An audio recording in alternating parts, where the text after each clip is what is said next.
Hi, I'm Ashy, and I'm doing another monochromatic painting today to continue my collection. I start by wetting the paper very generously with a large flat wash brush and mostly clean water. And then I just drop in a very light value of my color into the sky, and I let that bleed out naturally and keep some variety to give the appearance of a cloudy sky. After I did kind of that first drop in, I do add some slightly thicker, darker pigment to the bottom of each of those kind of shapes just to create those clouds a little bit more. Then I paint in a loose mountain shape using a slightly darker value, but keeping that same like splotchy technique. I let that bleed out slightly and then I dry it with the heat tool. The heat tool really just allows me to work more quickly and it prevents me from starting my next layer too soon. And this allows me to keep really nice, like crisp, hard edges and prevents also any unwanted like cauliflowering where you add like wet pigment to damp paint. It pushes the pigment away and creates cauliflower edges, and I didn't want that for this painting. For that next layer, I used just a slightly darker version and a little bit less water to create another mountain shape, and I used kind of broken brush strokes. Then I just add another layer, again, a little bit darker to create shadows on the mountain, and I keep drying it between each layer here. I then just added some like tree shapes to the bottom of the mountain. So I wet it and then used repeated vertical brush strokes to loosely create some like triangle shapes to kind of mimic a forest. And by doing it wet on wet there, it allows it to bleed out and keeps it from being too detailed since it is in the background.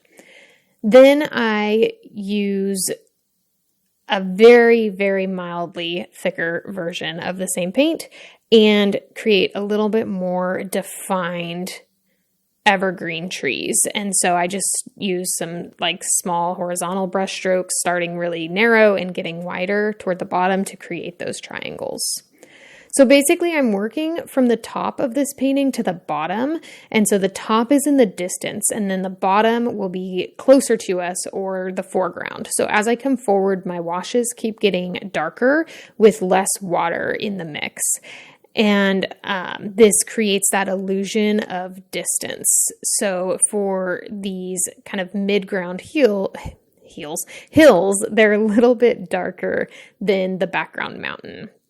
And that is using atmospheric perspective. So with atmospheric perspective, things in the background get slightly less detailed, more pale and washed out. They also tend to be a cooler version of the color, but since this is monochromatic, I don't alter the color temperature in this painting. It's all the same color. I just use value and detail to create the sense of depth. So for these mid-ground hills, I'm doing the top part a little bit darker and then letting it bleed out toward the bottom, and that helps to create the definition between the two hills. So it creates that contrast. I do leave a basically like white area here in the middle, and that's going to be a lake. So I'm just working around that shape right now using some negative painting to create that lake.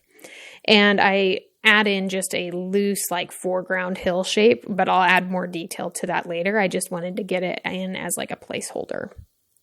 I moved to the midground again and put in some more defined evergreen trees on those hills. And I vary the sizes of these as well as the shapes, obviously, to create interest, but also to create more depth. So the smaller trees look like they're a little bit farther back. The bigger trees are going to be a little bit farther forward. The farther back ones are also a little bit less detailed than the farther forward ones. And that just helps to create balance and interest. If all your shapes are the same exact like size and shape and everything, and level of detail, it's going to be a really flat painting.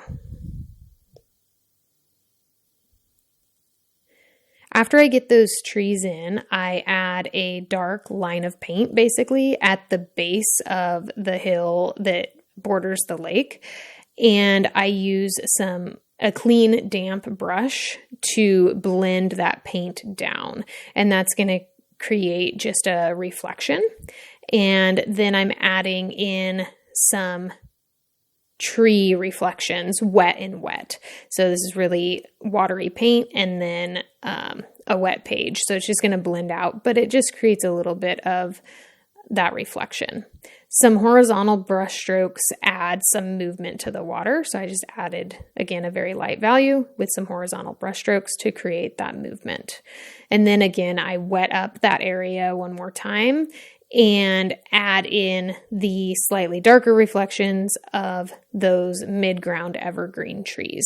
So I'm loosely matching the sizes and shapes of the trees above so that it just creates that illusion of a reflection. And by doing this wet and wet, it keeps the edges nice and soft and less defined to create that real like reflection vibe.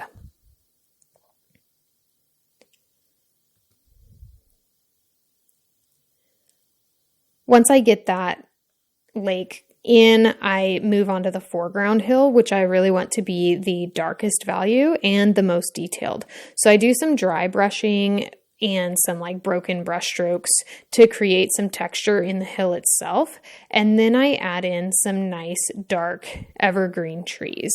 And these trees are going to be coming out of the bottom of the page. So it looks like we're kind of looking down on this scene and we're cutting off the bottom of these trees. These are also the darkest and the most detailed trees as well as the biggest. So they're a lot bigger and more detailed than the mid-ground trees, and they're much darker.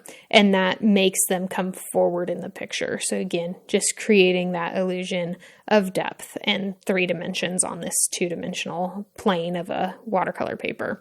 So using those techniques is really going to help kind of elevate your paintings and make them look more 3-dimensional and realistic, even if it's not like a realistic painting. It gives it a realism in terms of how the space is used. After getting those evergreen trees in, I just add a little bit more detail into the ground, some shadows basically, and then I go back and add some final touches into the water and the reflections just to make them slightly darker, make them pop just a little bit more, but also to kind of soften it up a little bit and make the tree reflections not stand out quite as much. So the whole lake is a little bit darker, but the contrast between the tree reflections and the rest of the water is not as high. And then I just added another wash of color to that mid-ground hill because it just felt too light, basically. That's sometimes you just take a step back and look at it and you'll see some areas that you want to tweak. Finally, I throw some birds into the sky in just a really, really light value. And once that's done, that's it. I really, really liked this painting because even though that like big grand mountain is in the distance, it's super interesting because of the light values and the midtones that create that like jagged rocky shape. Also that like first mountain shape that I painted, because I let it blend out a little bit before I dried it, it turned out kind of looking cloud-like instead of mountain-like. And I kind of like that mild abstraction as well. Thank you so much for watching. I really hope you enjoyed it. Have an awesome day.